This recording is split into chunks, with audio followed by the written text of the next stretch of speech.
Atukwaniriza oluzungu lubadde lungi soko tutangazeemu tuleese olunaku olwaleero what is happening tulaba faces z'abazungu nyingi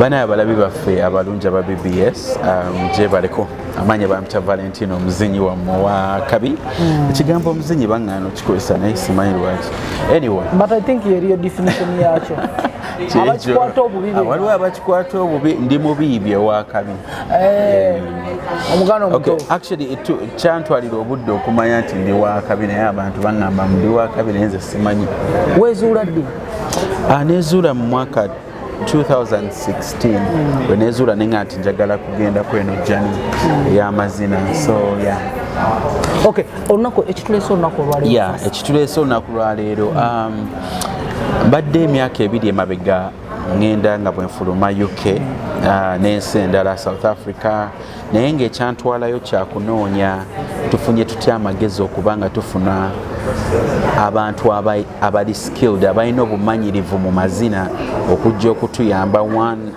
okutuwa skills amazina angaggokoza amazina angaggokozi mbadde nsoma amazina okitegeera yes I've been studying dance that's the reason lwaki mbadde nfuluma yes nga nfuluma ebweru because ekyantwala ebweru nti nanoonyereza around nga siina muntu oba siina wantu wensobola kusoma kutuuka ku level gye mbadde njagala because bw'obeera oyagala competing internationally you really have to olina okuteekamu amaanyi mangi so nga siraba aba trainers bali abasobola kutuyamba to go internationally because my vision yali yakuyamba ekyali yakuyamba industry ya Uganda ya dance okubanga efuna more recognition nga efuna nga tulabe nga abaana babeera employed mu dance so bwe wali awo neweezuula nti that you can dance n'ogamba ekimisinga kusoma nedda it took me time kyantwalira obudde kubanga bwe natandika kyali nnyo just about passion bwagazi naye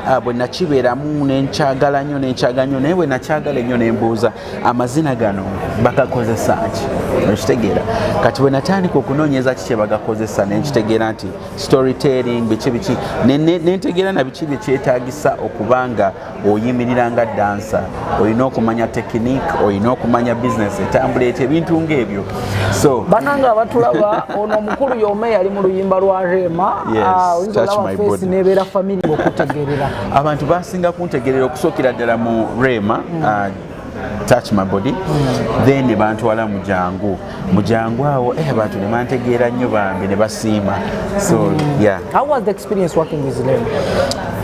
It was a very experience yali y'amaanyi nnyo because yali ate nnungi nnyo kubanga nti nabeeranga nga mbuuza naye abantu ababeera abasajja ababeera mu zi video zino bafaanana batya nze sisobola okitegeera so when I was contacted okubeeramu it was a flatter because kyalinga kugamba kyali kyamaanyi nnyo because first of all by that time Rema era ne kati kusaawa eno Rema muntu munene nnyo you know she's really a big brand so working with Rema nakimanya nti kijja kunnyambako ku brand yange gye nali njagala creating ye part emeya making oluyimba okubeera strong Rema appreciated she hugely did bambi yasiima ate nange ne musiima cause fena tweyambagana ate n'ekirala omukulu Marvin Musoke oyo ye ate w'amaanyi nnyo cause Marvin Musoke yakoze touch my body yakoze ne jangu so skill ye gy'alina on camera and storytelling cause musobola ozina n'obulungi ennyo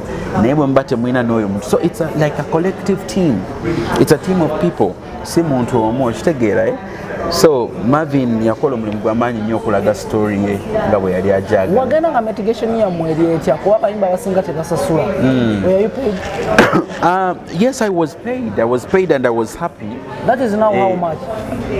Sisobola kugamba sente kiba confidential kankubulire professionally bw'oba okola professionally ndowooza naawe ku mirimu gyo okimanyi bakuwa confidential like you need actually tebampa nagundi but as a professional I know nti salary yange eno ba confidential ng'oggyeko zino gigs zengena nti ku mikolo mbaga biki, that's okay, but my professional nti Rema professional ndi professional, Swang's Avenue professional, sisobola Rema paid you.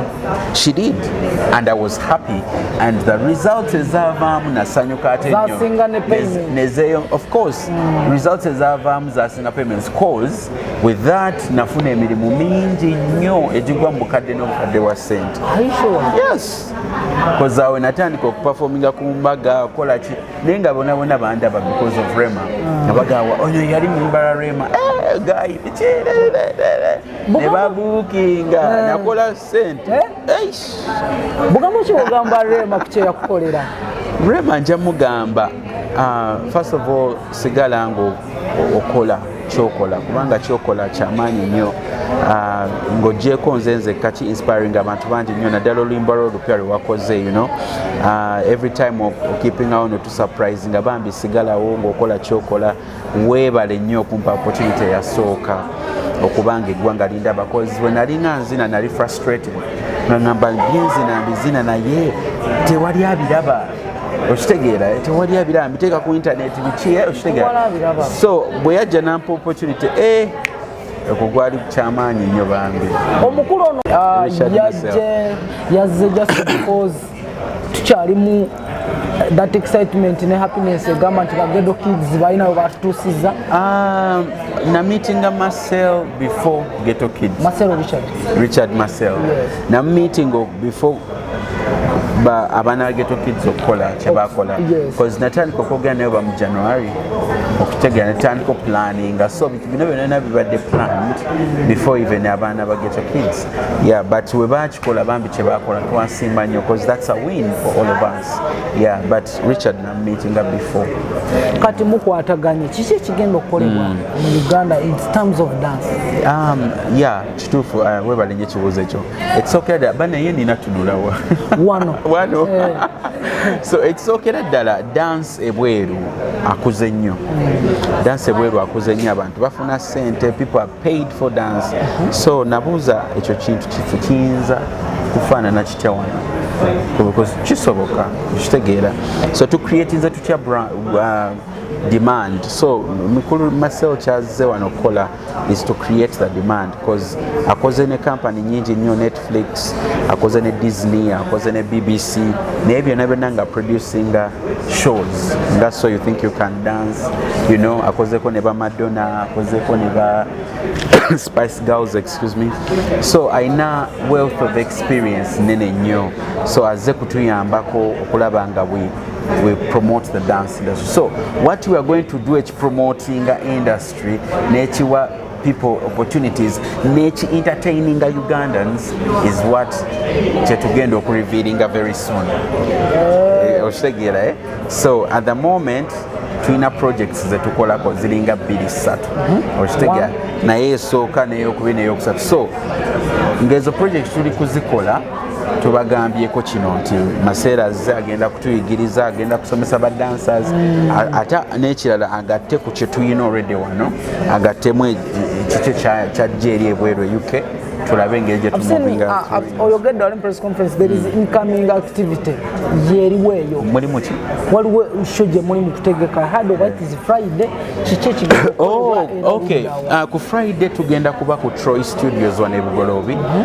Twa-invitinze ba dancers ab'enjawulo so that bafuna ku experience eya Richard Marcel na ebweru bakola batya, kubanga abantu abasinga abaana abasinga wano oyogera naye kimu bibiri n'agamba nanjagadde okuvaako mu Uganda ngende ebweru nkole dance, okitegeera naye ate ogenda ebweru, because myself nasanga challenges nti nagenda ebweru okukola dance naye nenkizuula nti nali siri skilled, okitegeera because byetaagamu obumanyirivu, so kyantwalira obudde okubeera nga nino sooka okuyiga. So kati bwe tuleeta omwami nga Richard Marcel ne ttiimu ye n'esomesa abaana wano, because baana bangi nnyo abatasobola kufuna ssente zigenda bweru, okitegeera.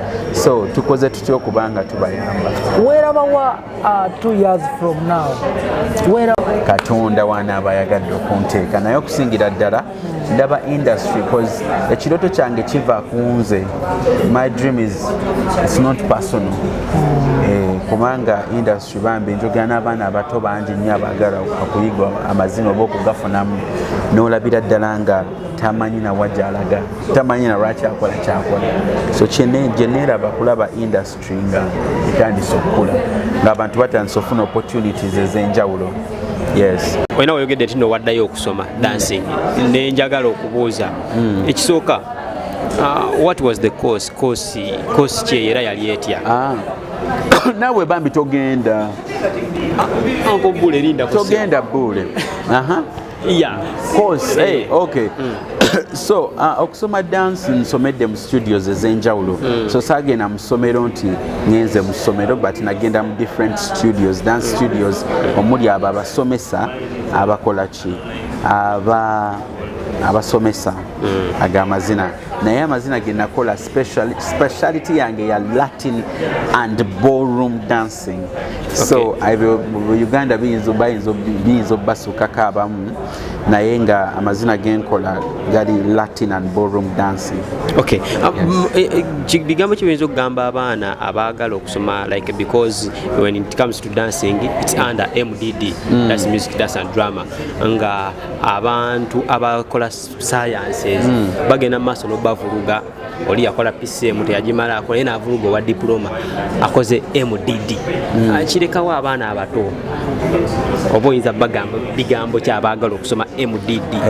Abaana abaagala okusoma MDD bambi mu musome dance mulimu ssente bantu bangi nnyo baŋŋamba nga ntandika nti dance temuli ssente biki naye nabagamba nti bwe baba wana Uganda tekiriwo njagenda ebweru nkole nkinoonye so ate ekisookera naddala actually nga tetunaana kugera dance mulimu ssente kyagale love dance love what you do kyonna ne bwoba osika paani ne bwoba okola ki yagala kyo because bw'oyagala ekintu kyokola kyekikuwa amaanyi okubanga otandika okulowooza okufuna ideas n'okwechallenginga so bambi mukole ne research Rosa kyogeddeko badancers balina okukola research buli muntu omulimu gwakola olina omumanya paani lwaki alimu ettaka olwaleero tumukoze tyo mu betteringa so that nze agenda okugula nfuna okubanga buli kaseera nzija nkomawo ewo.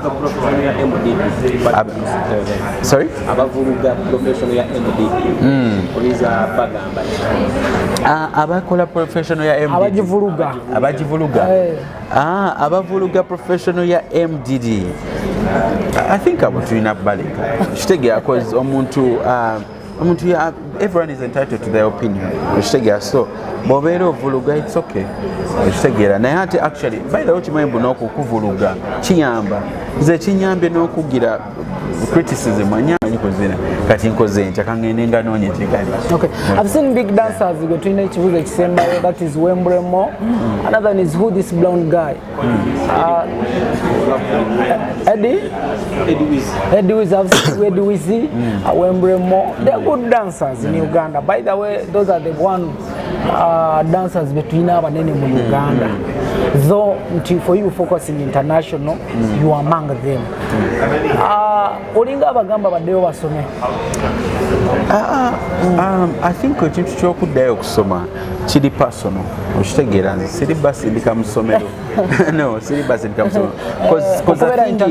Because the thing is kyebakola right now webali balike abali comfortable, which is very okay as long as you're happy kyokola woli. Yeah, so it's not about nti buli omu alina okuddayo okusoma ate neno projects ezituleese si za buli omu kitegeera. So if you're interested to be part of such projects because giringa mirimu kati nganze namala okukola different video ya jangu oba touch my body nafuna abantu bangi nnyo nga bampita jangu okole eno video ki naye nga nselectinga kino sijja gikola eno sijja gikola ensonga lwaki ndanga sibeera mu video zamu nyingi nnyo. Yes, of course. Of course, because at the end of the day olina okumanya omulimu what's your purpose, why are you doing what you're doing. Okitegeera kati nze bw'oŋŋamba anti ngoba because sina purpose bw'onsindikira oluyimba lwo it might be so good naye nze bwe ndaba nga nze mu stories zange zenjagala oteringa eyo story teriimu. Our dancers are hungry, they are poor and they are being used. Is it the same story with USA? Dancers are not paid in dancing. Are they valuable for their work? Yeah. it's the same everywhere. I mean, dance. Not being paid is everywhere? No, dancers in the UK, where I'm based, dancers have to be paid now. There is a case of exploiting dancers, but we have unions, and we now have a organisation set up by dancers to protect dancers. And I was a dancer as well, so before I was a choreographer. But as a choreographer, I feel I have a responsibility to protect dancers. So when I get asked, can we have 10, 20 dancers for this production, the first thing I make sure is that they are paid, and they are paid well. And we're trying to push the rights for dancers as much as any other industry. People do tend to see dance as a hobby thing and something that's fun, but actually it's very important. It's very important to everybody, and people want dancers, so therefore they have to be paid. And not just dancers, musicians, actors as well. So how should they brand themselves? They should be paid before acting? How should dancers brand themselves before acting for a certain event, for certain song? I mean, if there is a demand for a dancer and they know they can fulfill that demand with their talent and their ability, I think it's down to dancers to set their rates and say, that's fine. If you want me to dance for an hour or half a day or a day, there is a rate for that. And I think it starts there, setting the rate, and so that there is a respect for what it is they can. We have a crew of young talent. They're called Ghetto Kids. Yes. Recently they won award internationally. Are you inspired about this? Yes. Are you happy about this? I've been aware of the Ghetto Kids for some while because I've seen them online, and every time I've seen them on Instagram or TikTok, I'm like, wow, like everybody else is. But the fact that they've gone to Britain and worked on Britain's Got Talent and went viral is absolutely amazing, and it's the timing is couldn't be any more perfect for me being here. Uganda may say that you are inspired because of that, and when you saw those Ghetto Kids, you just importantly say that please, Uganda got talent. I should go and join Uganda. Explain that again. Ugandans they may say you joined Uganda because of Ghetto Kids. I came here because of them. Yes.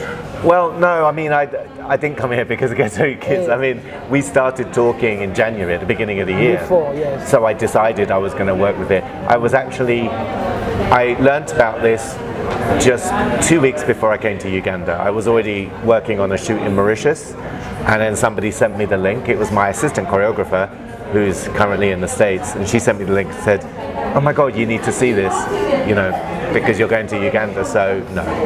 So as we are winding up, what message do you have to dancers in Uganda, especially those who lost the feelings of dancing because of some challenges? What are the messages do you have for them? And where you are going to share idea with them. So what are the messages do you have for Ugandan dancers? I mean, to be honest, I don't really know until I meet the dancers and we dance and we work together. I mean, all I know is that there is a body of wealth of dance talent here. There are some very eager dancers. Let's see what happens when we work together, and then I think technically I can probably offer them advice technically, or obviously, like we were saying before, there's the dance side and then there's the business side. So I think I need to immerse myself in the dance industry here first to see what I feel what messages I can give. We are told that you have passed through different countries, motivating dancers. So which leaders have you left there? And when you joined that country, what have you left there? What have you left there? Did you left them on the same level? Did you uplift them? And what should Ugandan expect from you? Yeah, wherever I go, I share with dancers.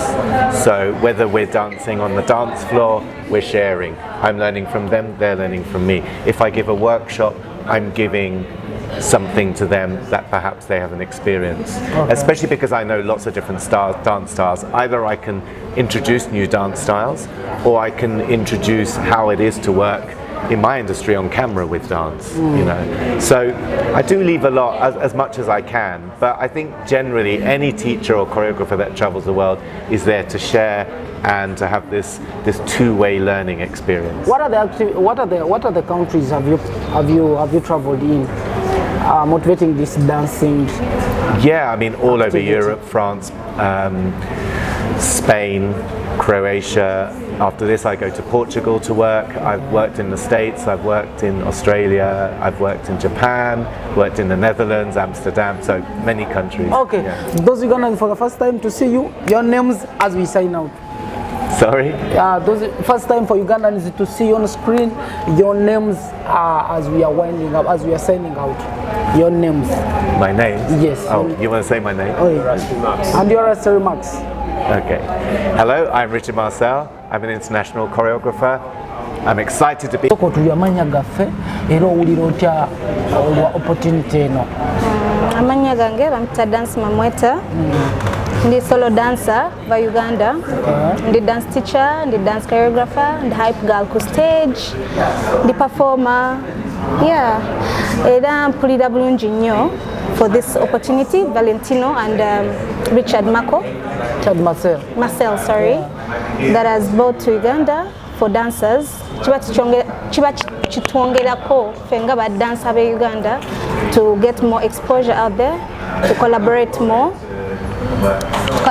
more, to experience more dance styles, because while we are dancers, Ngabobali used to only one dance style. So Richard is going to, I believe, he's going to bring something different that we've not been having here in Uganda, and we are super excited. I'm also super excited to learn.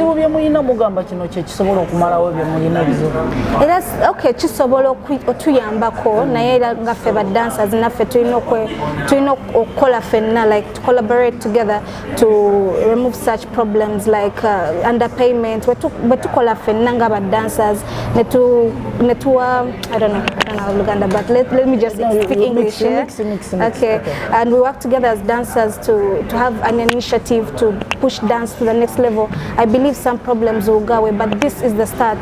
This is a great start for it. Gotola abantu mwetaga association esobola obagatawamu ne mwe branding anti omuntu okumujjayo to dance for me, to dance for a party, to dance for a song. Nga waliwo some principles ezigobererwa. Bintu byosaba Valentino n'omukulu gwaleese okuva US. Kale ku Cha Dance Association, by the way, bakigezaako yali lockdown and it was a successful fail. Chagana. Successful what? Fail. Kubanga ba dancers bali just baina this mentality mbo baina tusasula sente zetwagala, only that in their minds, and yet they don't know it's a whole big thing, you know, behind dance. So to tweyanza nnyo Valentino for this great thing that he's going to do on Thursday, the workshop that is going to happen on Thursday, the dance auditions that are going to happen on Thursday. It's a good wake-up call for dancers abali different parts of Kampala, but nabo basobola chikola, basobola collaborating n'omuzungu, ate n'omuzungu naba ayinga nagamba kati ono asobola okukola chenjagala kamutwale maybe walo budeko challenge omuyimbi nakumanyira nakozesa natakusasula bannange muyimbi ki challenges as a center abayimba okutasasula ba dancer. I've faced them so many times in ntandika okuzina naye kati of course tebasobola chinkola the likes of who Dera bana Uganda bannaffe naye of course ba foreigner artists tebasobola kikola ekyo because bamanyi nti dance is a profession, omuntu osobola okuaninga from it. Naye wano batunyooma nnyo simanyi lwaki, naye at the end of the day fa baleeta entertainment in their music videos, fa banyumisa music videos, fa banyumisa dance shows. Zimba kizobaddemu era za muyimbi ki? Waliwo Mbimala by John Black, waliwo Grenade Loketo, waliwo Biniganta, Pon Me, and if not you, nyimba nyingi kale so lazima layo na yeye Gurunete ya kuluma nedda bambi kati like the way I've told you kweno stage tebasobola kumpisa mu maaso cause bakimanya my brand and I'm professional at my work era balina okubanga bakola ki basasula sente zembamba bagambye. Apart from underpaying, yes, biche ebirala bye babakola bintu bingi bannaye badansa bayita mu bintu bingi apart tubonyebonye bannange otuuka ku seti kale apart from payment oyinza okuba nga tonsasudde sente naye take care of me ngenda kuzinira amazina ati simpa ku mazzi pako kyokulya babalumya nenja oyinza okutambula okuva kangame machinde ku warehouse paka ewentinda nga tabakwadde transport. That was among my breakthrough projects. Era yeyo project gye nakola ne bansasula sente zange bulungi ne bampa everything that I need, you know, era more credit nnyo. Thank you John Black and the team. Kuki? Ebibatu byebichoba mpaako tolizala kalemalema nze munnange I'm a professional dancer naye badansa abamu babifuna ate bwobanga toli focused nga tomanyi kyoyagala at the end of the day falling into that pit, into that hole, ate ne bakukozesa ate ne bakusuulawo nga tomanyi kyoyagala naye bwobanga omanyi kyoyagala ng'omanyi nti olina okukola ssente olina okuva in a type of situation muyina yes ate bannange si ffenna not all of us nze nedda nga mpanisa omukono bampe ne bayibuli nedda John Black Gurunedi wa muitawa I told you it is professional work. Management, nina manager, Grenada ina manager. If it's all about work, ba connecting ane nze ne musangane ku set ne tukola ne ugamba Valentino ne Morris. Valentino webale nnyo bambi mukwano. Thank you so much. Richard, thank you so much for coming to Uganda to showcase your talent and help us learn more skills about dance.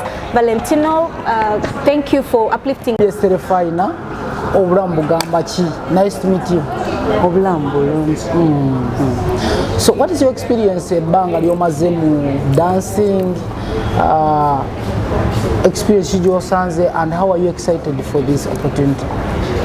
Experience yo ebadde nene ne opportunities zibadde nene, I must say, and that is why actually I'm here. Yes, just be so grateful and humbled. Yes. Bugambo ki bw'osobola okutangaza eri Valentino n'omukulu eyavuddeyo yes, how excited are Ugandans era bannayuganda abaluzinga moralo ku bintu by'amazina bugambo ki osobola obazzaamu essuubi? Actually kino ekintu kye tubadde tumisinga mu industry eya dance because all along babadde bamanyi bo badansa erina kubeera mabega w'abayimbi nga tebasobola kuvaayo kwetongola bo nga bo okitegera. So since kino Valentino akireese, maybe also other people will give it an opportunity of bringing some other people kuja on board, but we nabo more opportunity because woba olabye omwami nga Richard kubanga azze muno definitely dance industry tesobola kusigala nga bwebadde okitege tekisoboka. Ekyo bakozesa nnyo kigamba ki nakyo kikireetera ekyokukozesa nnyo abantu I think kiri buli wamu.